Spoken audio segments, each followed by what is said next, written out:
esse lance da canhota e da direita, a canhota, ela vem da Revolução Francesa, né, do Robespierre e tal. Que era o quê? Antigamente você tinha um rei, que era o cara que mandava, e ele só se preocupava em governar. Ele queria governar e foda-se. O negócio dele era governar o negócio. Aí vieram os caras lá, Revolução Francesa, a Carta lá da Humanidade, não sei o quê. Que seria o quê? O Estado que ama as pessoas, não é? Ah, eu amo você, então eu vou cuidar de você. Estado paternalista. É um Estado que cuida, que se preocupa com o bem-estar do outro e tal. E aí tem os liberais, né? Que é aquele outro lá, como é que ele chamava lá? O Stuart Mills, né? Stuart Mills? John Stuart Mill. É, o Stuart Mills, que é o cara que falou, não, peraí, é o seguinte, o Estado fica com pequena parte e deixa a gente resolver nossa treta. O jovem Mill, tá? Porque depois ele casou com uma socialista e virou de esquerda, mas quando ele era jovem, ele era... Ele era deprimido também, ele era meio cara... Ronald Rios. O Ronald Rios casou com uma esquerda, né? Então, que é mais ou menos... assim, claro, eu não sou especialista, eu sou que nem um mendigo aqui pra falar disso. Mas é mais ou menos isso, né? O cara fala, ó, deixa o Estado pequeno, a gente resolve nossas tretas, o Estado só vai cuidar de pequenas coisas. É isso, professor? Eu tenho uma pergunta e tudo gira em torno disso. Não tem é? uma pergunta em cima do que você falou aí, para o Alexandre e para a Soninha, óbvio, que é o seguinte, quando a gente tinha a ditadura militar, a gente tinha uma arena que distribuía benesses para alguns empreiteiros que ficaram milionários por conta das benesses da Arena, que era o partido ligado ao governo militar. Haja vista o seu Murilo Mendes, que morreu essa semana, anteontem, aos 97 anos, né, da Mendes Júnior. Depois a gente achou que ia fazer um país melhor. Vieram os tucanos, o Fernando Henrique vai na Fiesp e fala, esqueçam tudo que eu escrevi, porque ele era um socialista. E aí, os tucanos enchem as burras com a privatização, sobretudo com a privatização da Telebrás, começa a vir um desencanto com relação ao novo governo. Aí vem o PT, aí vem o mensalão, quando o mensalão acaba, o Lula vê que ele tinha que ir o Lula faz o seu governo com base em BNDES para rico, carro há 4 anos financiado zero imposto? Linha imposto e linha branca baixa. Puta, que eu comprei de geladeira. O que minha mãe comprou de Danone nessa época. Tenho 12 geladeiras. Bolsa Família, Danone de boy. Bolsa Família pro pobre.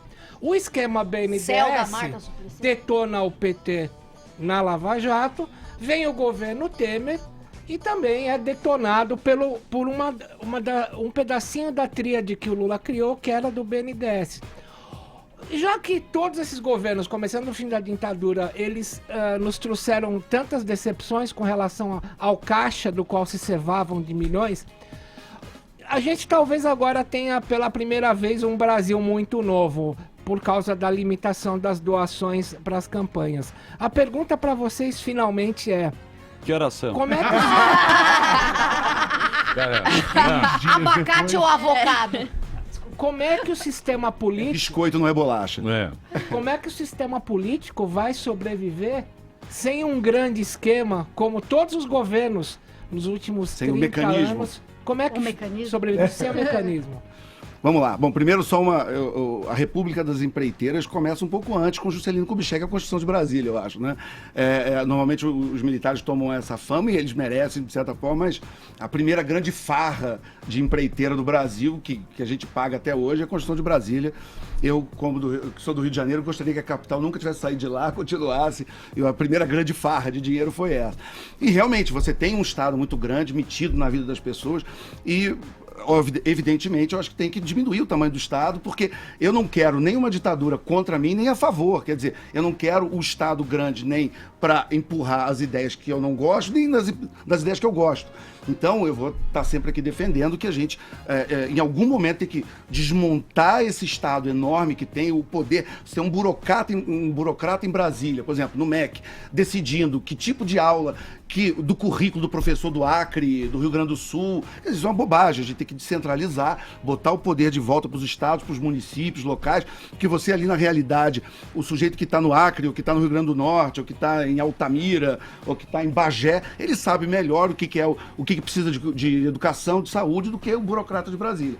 Então, enquanto a gente não quebrar esse mecanismo, esse sistema, e eu não sei se a gente vai quebrar, né? Eu estou com muitas dúvidas, mas a batalha minha e de todo mundo que está do meu lado é um pouco essa.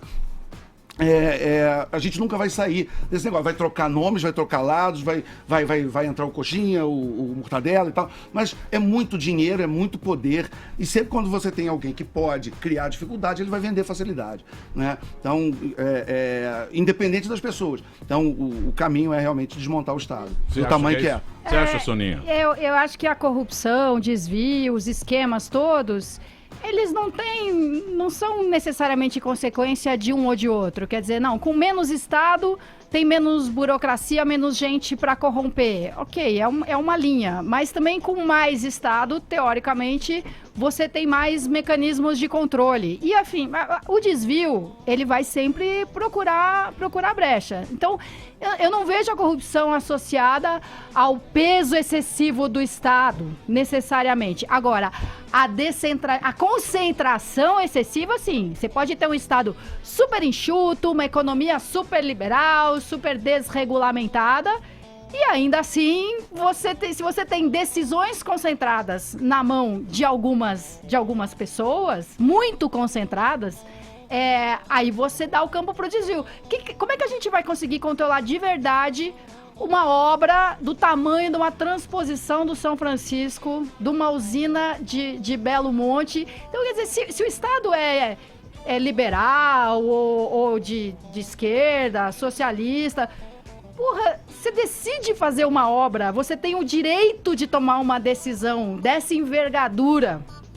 Se são 12 ministros ou 50 ministros, se você tem um ministro que pode decidir, não, a gente vai fazer aqui a terceira maior hidrelétrica do mundo, pronto, você já criou espaço para isso. Uhum. Então, a gente tem, talvez, né, não tem escapatória em algumas obras gigantescas e caríssimas que dão sempre margem pro superfaturamento, pra concorrência direcionada e tal. Mas quanto menos as coisas forem centralizadas e quanto menos o centralizado for lá longe, Planalto Central, melhor. Porque, de fato, o Juscelino, ele é muito exaltado por uma das piores decisões cagadas que ele tomou, que foi de inventar uma cidade no meio do cerrado, do zero. E ali foi também para funcionário público, porque ninguém queria ir para Brasília. Aquilo lá era um cerrado, não tinha nada. Aí ele teve que dobrar o salário dos caras que trabalhavam no Rio de Janeiro para ir para lá.